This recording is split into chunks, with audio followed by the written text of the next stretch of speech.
Добър вечер, уважаеми зрители! Спите ли? Предаваме директно от дивана на новите будители. Извиняваме се за изтърканата тапицировка. Явно и тук е била жената котка.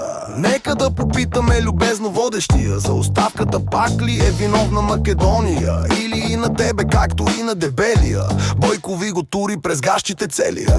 На времето в знак на протест си отряза плитката. Сега да можеш да захлебиш мекото на питката. От екрана размахваше показалец назидателно. Сега си го заври отзад този пръст показателно.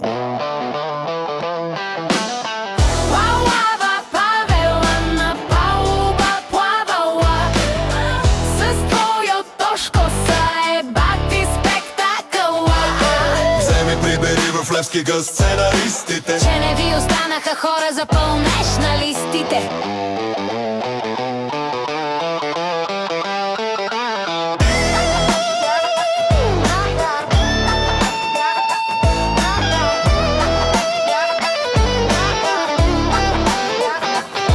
Предполагам, че сега не ти става приятно, че иронията се връща върху тебе наобратно. На времето го раздаваше истински съдник, а сега хората те гледат като престъпник. Заслужава ли си? Кажи ни, за да знаем. Да дадеш доверието на хората под наем. На времето събираше хиляди по стадионите, сега прибираш хиляди от камионите. Защо размени любовта на цяла нация за няколко лева от автомобилна администрация? За мен е безспорно извода е един: тръгни си и събери по път съседа Орлин.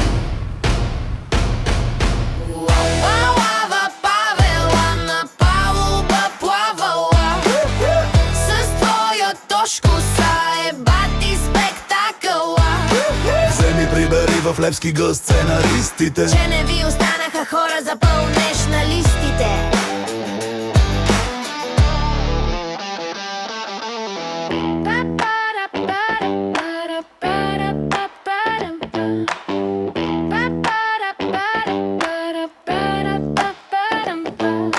Хубавата новина след тази баталия, че ще си почине бай Гроздан в Италия. Балабанов на село ще ремонтира навеса. Дядо Силви всеки ден ще сменя памперса. Културният министър ще може да пъшка, вързан от приятели на люката мъжка. А телевизията на 7 узми любителите вече ще плаща, за да я гледат зрителите. А най-добрата новина ще я кажа в аванс и ние ще може да си починем от вас.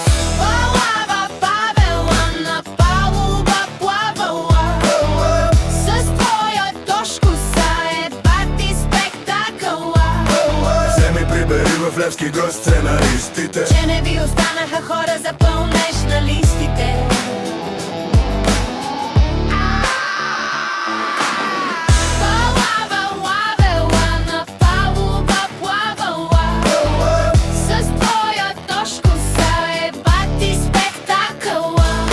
Вземи прибери в Левски гъст сценаристите, че не ви останаха хора за пълнеж на листите.